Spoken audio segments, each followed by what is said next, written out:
It's noon here in Ventnor City, New Jersey, and our nation's capital, Washington, D.C., and this is news that you can use for Tuesday, February 6th from CarEdge with your host, me, Ray, Paul Bunyan, and my son, Zach. How are you today, handsome? I'm doing great. Happy Tuesday, everyone. The kids have stopped paying the bills. That is the theme of today's show. Let's pull it up right here, Dad. The New York Fed just came out with data on auto loan delinquency as well as credit card delinquency rates. And holy cow, man, Gen Z, folks Yeah. my age and younger, No, no, they've no, no, no. decided. May I correct you? They are younger than you. You are a millennial.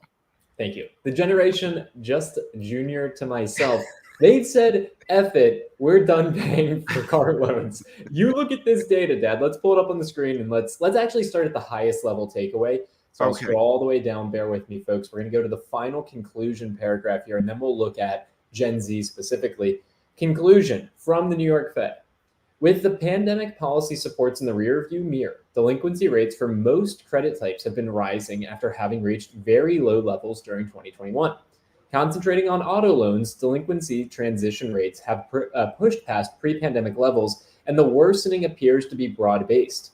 Loans opened during 2022 and 2023 are, so far, performing worse than loans opened in earlier years and may have been pressed to earlier years, perhaps because buyers during these years faced higher car prices and may have been pressed to borrow more and at higher interest rates. The increasing transition rates merit monitoring in the months ahead, particularly with the amplified distress shown by borrowers in low-income areas. This is directly from the source. We'll go to Gen Z in a second here, but this is directly from the New York Fed, Dad. They are alarmed at auto loan delinquency rates and how much they have spiked.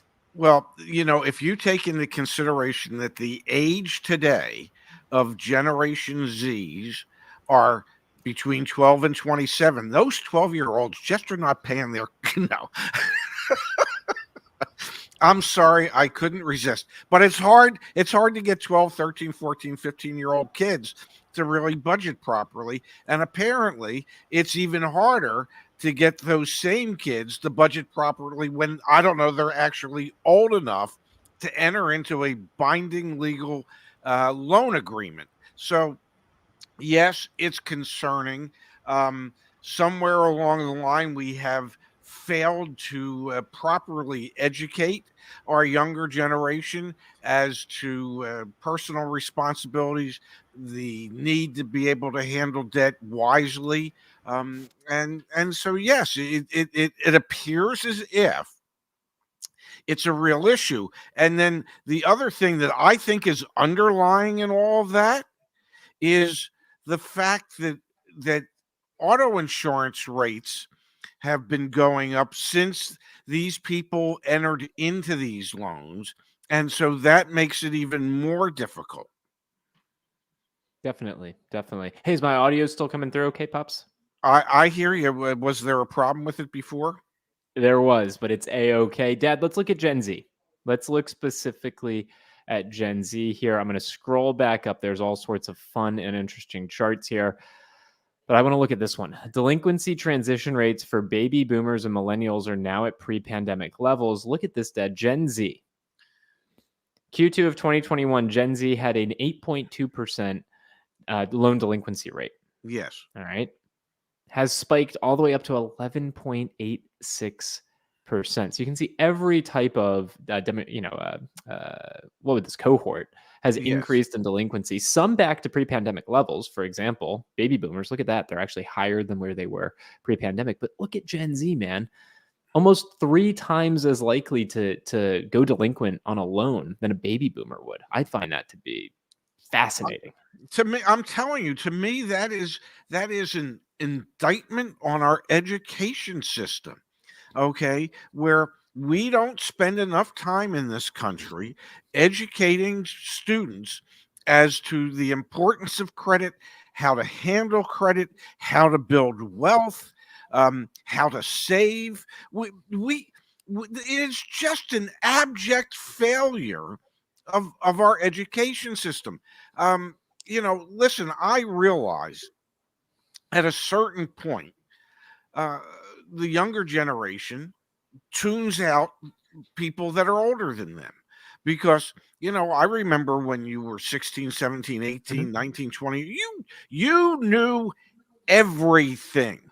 Okay. Nobody could tell you anything because you already knew it all until one day you woke up and you realized, well, I don't know poop. I should have been listening to my parents a little more. Well, maybe you didn't come to that conclusion, but and so these kids are still at the point where they're not listening to anyone yet. They still think they know it all. And the realization hasn't hit them yet that they don't know anything. And it's like when I on these shows, when I preach a little bit or when I rant a little bit, I realize that a lot of people tune me out because, well, he's just the old guy. What does he know? We know more than he does. So it's I guess it's just part of the natural progression that as human beings we all have to go through a stupid period.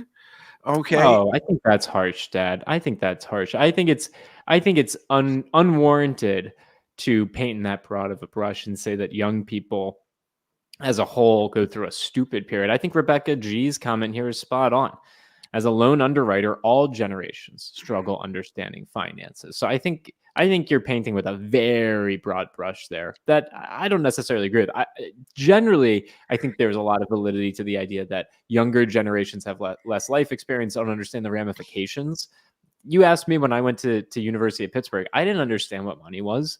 When I went to school, I probably would have never even gone to school if I had understood how expensive it was and what that really meant. So I do think there's some validity there. I think you got to be careful with how broad a brush. When I was painting with that broad brush, I'm saying everyone, okay, all of us, as we go through life, we all go through a stupid period. We just do because we think we know things that we don't know. We don't know what we don't know yet. And so that's what I mean when I say that we all go through a stupid period. It's how we come out of that stupid period that is what matters. And yes, I agree with Rebecca that most people don't understand financing. Most people don't understand credit. I signed up for to get my FICO score through Bank of America today. And my FICO score, it's 821. It's exceptional. And here's the thing. It said, and one of the things that is negatively impacting my FICO score is my loan balance. I don't have any loans. I have a lease. Okay. I have a lease that I'm 16 months into a 36-month lease. But my loan balance is out of whack. And I think to myself, this is all just crap. Okay. I have no debt. My credit cards are paid off. My lease is paid on a monthly basis. I don't know. So I'm sitting here and I don't understand how banks come up with some of this nonsense. And I've been doing this crap for 72 years. Some of it just doesn't make any sense, but we would be better served as a people if we did a much better job via education in educating our society as to finances, debt, and how to handle all of that. Yeah, definitely, Dad. And that shows up in the data regardless of cohort. So let me pull this up on the screen. Here's your, based on, this is now Q4 of 2023 data. We don't have any 2024 data quite yet. Percent of balances in delinquency, specifically for auto loans. And you can see it's the highest, even going back to pre-pandemic, we're at 2.24% is what the Fed says. And then, Dad, when you look at this, some of their data doesn't necessarily reconcile. This is another Fed blog post that this talks about serious delinquency, 90 days or more. The Q4 data here says 2.66% of auto loans are in serious delinquency. So again, not all the numbers pencil here, but that's up from 2.22%. Look A at year credit card earlier. debt, up from, look at credit card, 4% to 6.36% year over year.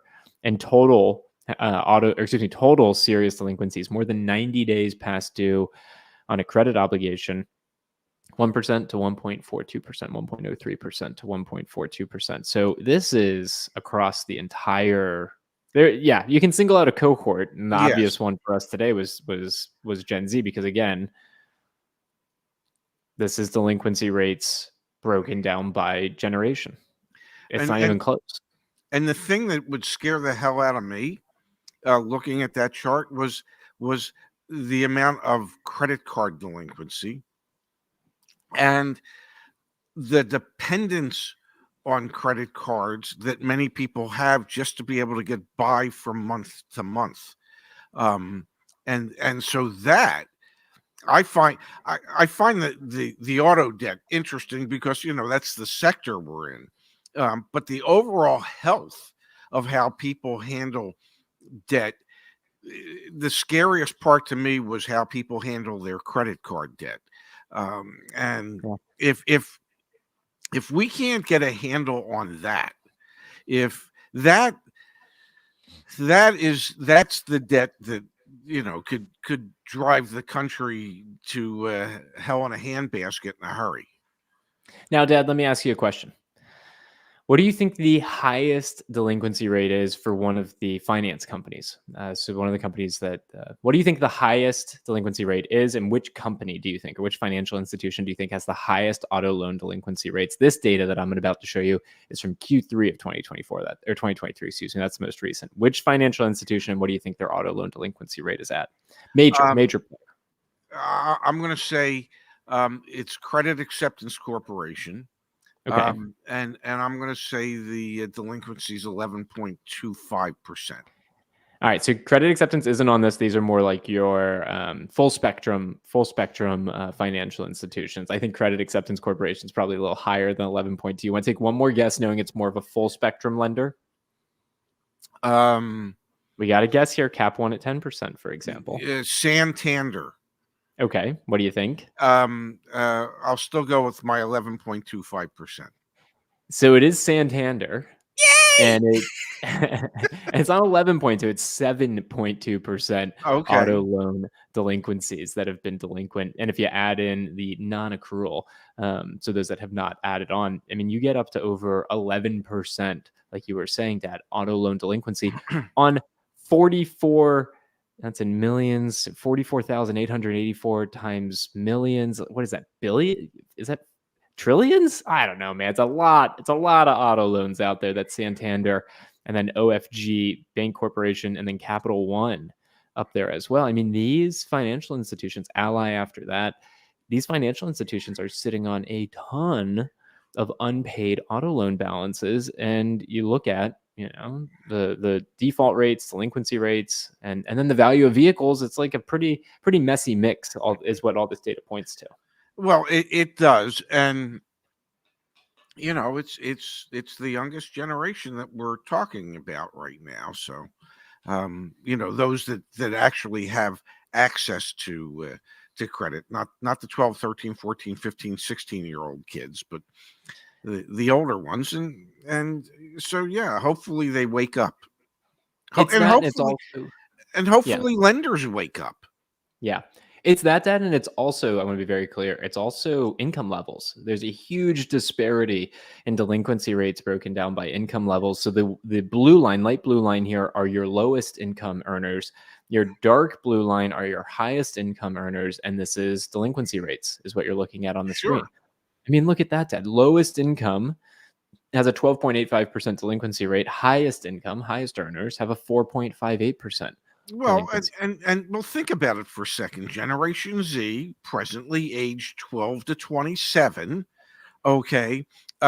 So those who can access credit, let's say they're 18 to 27. Typically that's not if that's the highest earnings of your lifetime, you're in trouble. So typically, if you're starting point. as an 18, 19, 20-year-old, you're at your lowest earning potential. So that, yes, it's going to be harder for you to handle it because you don't make very much money. Hopefully as they get slightly older, their income goes up.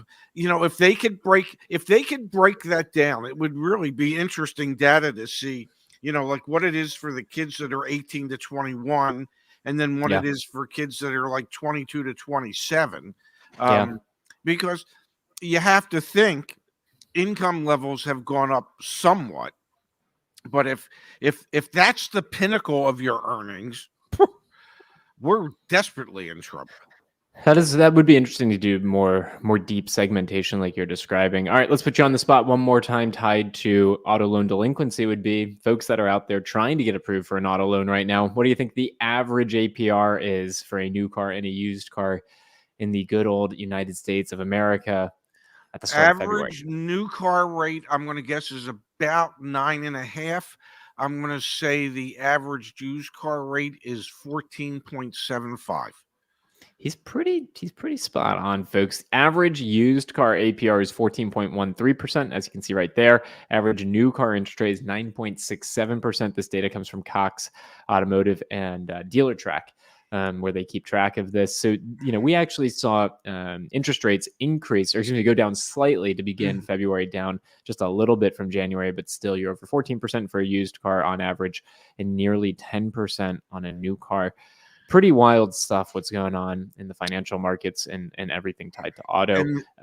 Yeah, go ahead. And then add the cost of insurance, how automobile insurance rates have gone up on average, what was it, 24% in the last year.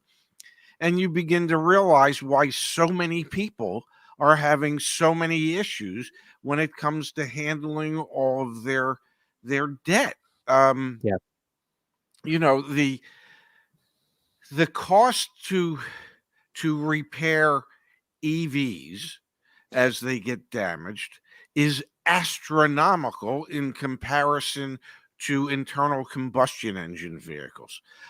It doesn't take nearly as severe a hit to cause major damage to an EV. Now, even though EV sales have stagnated somewhat, okay, Yeah. that the growth in EV sales isn't quite on the same trajectory that it had been on, there are still more EVs on the road today than there have ever been. And that's going to cause the insurance companies, it's going to cost them billions upon billions of dollars in repairs, which ultimately is going to make its way to your premium, even if Yeah. you're driving a nice vehicle, even if you don't drive a lot.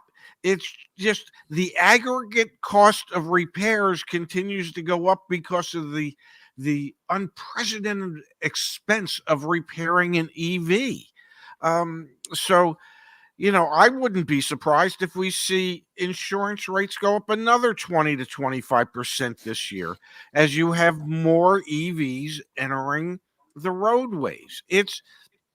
We are, as consumers, we are fighting a losing battle with this push to alternative energy transport.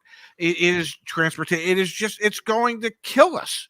It's just, there was a Rivian truck I was reading the other day that somebody hit them in the rear, and the person's insurance company looked at it and estimated the repair to be just under $1,700.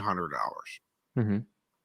And it got to the body shop, and when everything was said and done with everything that needed to be done, it was a $41,000 repair bill. Okay, $41,000.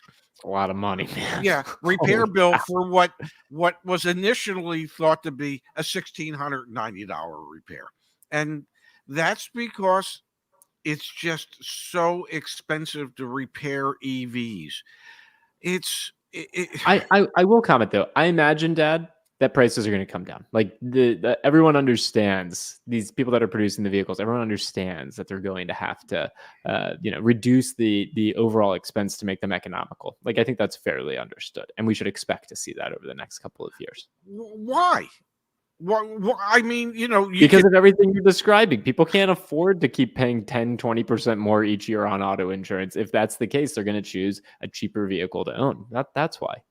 Well, but what are the manufacturers going to do about it? I mean, the cost to build an EV continues to go up. So how are they supposed to impact that? Maybe if you could figure out how to build an EV and it doesn't cost so much to repair it if it gets damaged. That's what I'm saying, Dad. Yeah, I'm pretty sure that's you're the problem. Yeah. I'm pretty sure that's the problem that the industry is trying to solve, because they recognize exactly what you just described. It's untenable for people to be able to afford vehicles at these prices, at these interest rates, and at these increasing repair costs. The cost to own a vehicle just continues to go up. AAA even last year, at the end of 2023, came out and said, what was it? It was like the average cost to own a vehicle in the United States, which the average vehicle on the road in the United States is like 12 or 13 years old, which is insane. It was like $1,000 a month when you started to add it all up. It was close to $12,000 a year. Yes. And NADA just came and went. And what was the big thing they were talking about there? Vehicle affordability. So I guess my point is, yes, while I misunderstood what you were saying. Gotcha. Yeah. Yeah. Like I think more people than just us are now thinking about this problem and trying to address this problem. Quite frankly, can do a better job addressing this problem than we can, because they can influence the parts that go in, how expensive things are, price points of vehicles, and hopefully that should ultimately lead to lower insurance premiums, or at least like less rapidly increasing insurance premiums and lower cost of ownership. And I will bring up, I dropped it in the chat, Google search, how much should I spend on a car, space CarEdge. We have my dad's OG guide. We updated it recently, but he wrote this, like 3-4 years ago. So please go check this out. We have a really great guide back on the website. There was me praising your old Volvo. Yeah, that was my old car right there, and you appraising it. So please go check that out back on CarEdge.com. Give it a quick Google search. Dad, I want to pull up here from the chat. Thank you, Shannon. Thank you, Shannon. For being here. We appreciate the contribution. She says, great show on life lessons. Missed the Saturday show. Any update on doing the show with the Dave Ramsey crew? Have a great day. Haven't been in touch with them since they reached out. I think I realized pretty quickly that they actually wanted us to advertise on their shows. And I don't feel like spending money on advertising. I don't know. It just didn't feel like the right fit. So we'll build a relationship with them, and maybe someday we'll do something. But I don't know. I don't really feel like advertising about CarEdge. We do enough advertising on this show. And then Rebecca here in the chat, obviously, or maybe I shouldn't say obviously, but I think Rebecca works at a credit union. Great opportunity for people. Go to your local credit union to get financing before you go buy a car. We talk about that very frequently. And she's mentioning here 6%, 5.99 on 72 months at credit union for new or used. Go check out your local credit union before you buy a new or used car. And if I may, you know what the beauty of a credit union is? They're willing to get to know you as a person. Okay? You are not just a credit score to them. Most banks, it's, they pull your credit score, the computer says yay or nay. Credit unions, they're actually looking to have and develop a relationship with their customers. So they're a nonprofit. Credit unions are nonprofits. Yeah, and they get people. They get to understand their customers, and they can look at each individual customer differently than a major commercial bank would, where, trust me, it's all computer generated. Yeah, going to a local credit union is definitely a great move. You can actually build a relationship versus what you're describing. All right, Pops, can we switch gears? Certainly. Do I have to say something? No, we're going to stick on the loan theme, but we're going to do our favorite segment of the show. So really? You've got to be kidding me. This was shared with me just yesterday, folks. This is a side letter. I'm going to zoom in on it in just a second. I've already shared it with my dad, but we'll get his reaction here for the interwebs. This is a side letter that was attached to a Ram 2500 purchase. Let's read this together. a dealer sent this, or tried to have a customer sign this. It says, my name, fully understand that I must maintain a minimum balance for at least 180 days starting on the contracted date. If the loan is paid in full prior to the end of this 180-day period, I understand that I will be charged a termination fee determined by the dealer in the amount of $2,755.98. If said termination amount is not paid within 24 hours of the annual termination, the loan termination, I understand that I will be held legally responsible and an interest payment of 24% per year will be imposed till said termination fee is paid in full. This is imposed directly from the dealership and has no bearing on the lender stated in the retail contract. This is a side letter to a loan agreement through a car dealer on a Ram 2500. Really? You've got to be kidding me.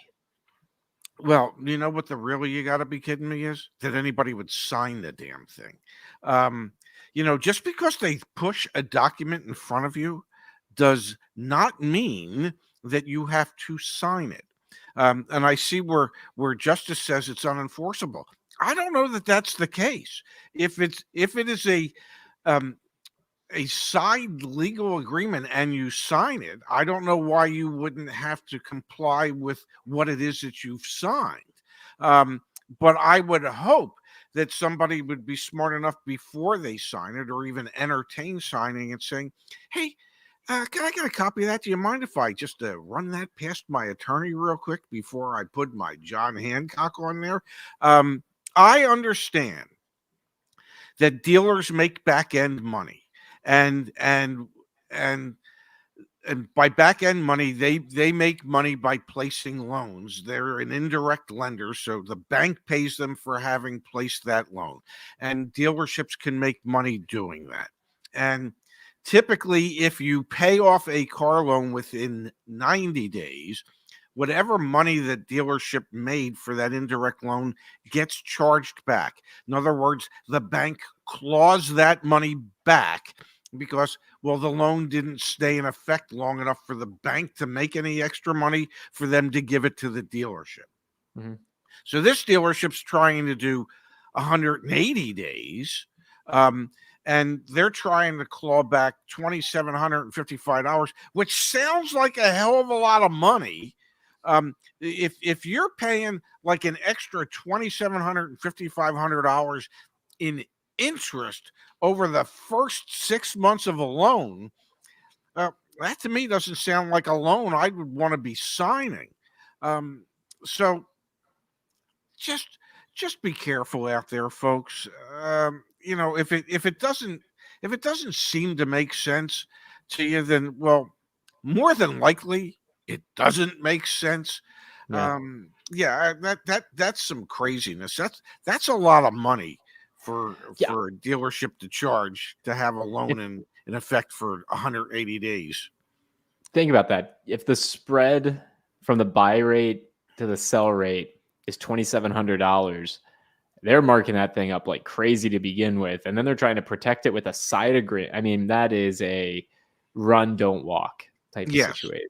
And I see in the comments that people are saying it's unenforceable. You take it to court, you'll win.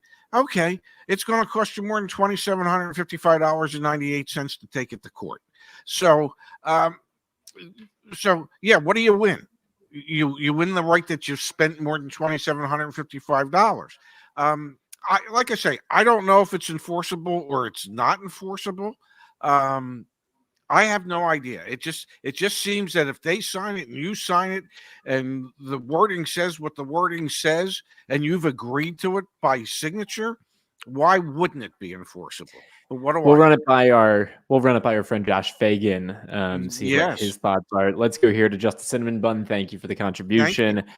That letter, is a red flag to get the hell out. Yeah, exactly. This is like all you ever need to see to know I'm going to run out of here. Doesn't matter if you already did the credit app and everything. And this is also another reason why going to your local credit union and getting a pre-approval. Yes. Totally appropriate, because I'm pretty sure your credit union's not going to have you sign a side letter that looks like that. No, they would not. My guess is that when I read the whole thing, it was like a $99,000 truck that the guy bought for $75,000 or something like that. And this is just their way to make up some of the loss on that sale. But still, let them Absolutely. just take their loss. Congrats to Sean. Thank you guys. From everything I learned from you, I was able to get $1,600 off of the OTD price on a 2018 Toyota RAV4 that your site said not to expect a discount on. Congratulations, Sean. And on the Toyota theme, I have an ask of the community. We are looking for a West Coast, so just a dealer that's, I'll just say west of the Mississippi River, Toyota dealer to join us at CarEdge to start selling their vehicles to CarEdge customers through CarEdge.com. If anyone's had a positive experience with a Toyota dealer on the West Coast being largely defined as just west of the Mississippi River, we're trying to expand all of the offers that we have back on CarEdge.com. We offer free shipping pretty much east of the Mississippi River. We're starting to, want to expand to west, the western part of the United States, central and western parts. So if anyone has a recommendation for a Toyota dealer that they think would be a good partner for us at CarEdge, so you can go on CarEdge.com, you can click a button, you get the car delivered to your door. Let us know. My email inbox is open, Zach@CarEdge.com. Would love to find a Toyota dealer that we could begin to partner with. And friendly reminder, CarEdge.com, that's where our company is. And if we can help you in any way, that's what we're here to do. Well, I do believe that that's what we're here to do. And that's why we're just going to keep doing it, damn it. And as a matter of fact, I'm pretty sure we will be back here again tomorrow at noon Eastern, 9 Pacific time, with more news that you can use from both Ventnor, New Jersey, Ventnor City, New Jersey, and Washington, D.C. Absolutely. See y'all then. Love you, Pops. Thank you. Yep. Love you too. See you soon.